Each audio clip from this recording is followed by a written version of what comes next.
Kecemasan itu nyata. Saya yakin kita semua pernah merasakannya, baik yang ringan, berat, bahkan membuat kita sampai kehilangan arah.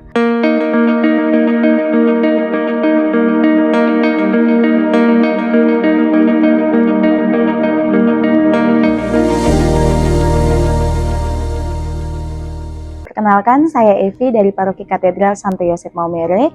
Saya merupakan anak pertama dari 3 bersaudara yang semuanya perempuan. Saya sering merasa rapuh. Mengapa saya cemas? Ketika keluarga kami mengalami perpecahan, saya berusaha untuk menggantikan peran mama bagi adik-adik saya. Saya ingin berusaha melindungi, menjaga, dan membimbing mereka. Walaupun saya sendiri merasa saya tidak mampu, karena saya masih di usia remaja juga saat itu. Ada kecemasan besar. Apakah saya bisa terus kuat? Apakah saya bisa terus menjaga dan membimbing mereka? Saya adalah tipe orang yang sulit untuk bercerita ke orang lain. Saya semuanya itu dipendam sendiri sehingga saya sampai merasa stres. Tapi Tuhan tahu segala-galanya, bahkan apa yang tidak saya katakan. Dalam doa saya merasa Tuhan berkata kepada saya, "Ini jalanmu, tapi aku selalu menyertai." Pernah ketika saya merasakan kecemasan, hati saya menyuruh saya untuk berdoa. Tapi awalnya saya tidak mau berdoa karena saya merasa toh tidak ada yang berubah. Namun ketika saya hanya diam, tenggelam dalam pikiran dan kecemasan, saya merasa sesak hingga stres.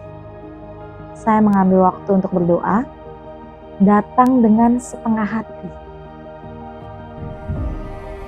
Saya merasa saat saya berdoa, Tuhan menunggu kedatangan saya. Di dalam doa saya hanya bisa menangis, tidak mengatakan apa-apa, tapi saya tahu Tuhan mengerti.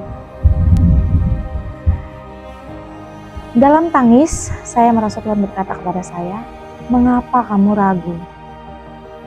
Ketika saya merasa seperti anak kecil yang dipeluk dan dirangkul oleh orang tua pada saat Tuhan merangkul saya.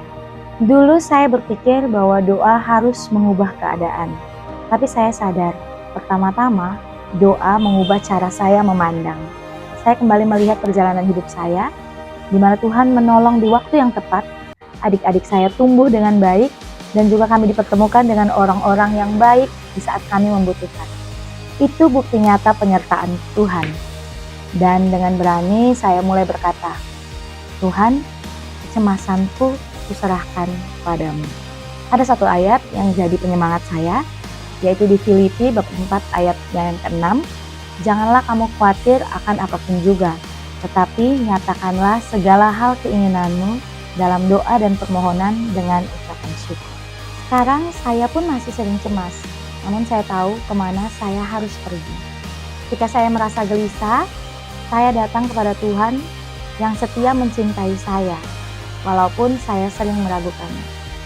Kecemasan bukan akhir dari segala-galanya. Kecemasan merupakan panggilan kasih, di mana Tuhan mau kita datang, bersandar, dan percaya kepadanya. Saya Evi, dan inilah kisah saya bersama Tuhan dalam kecemasan hidup saya.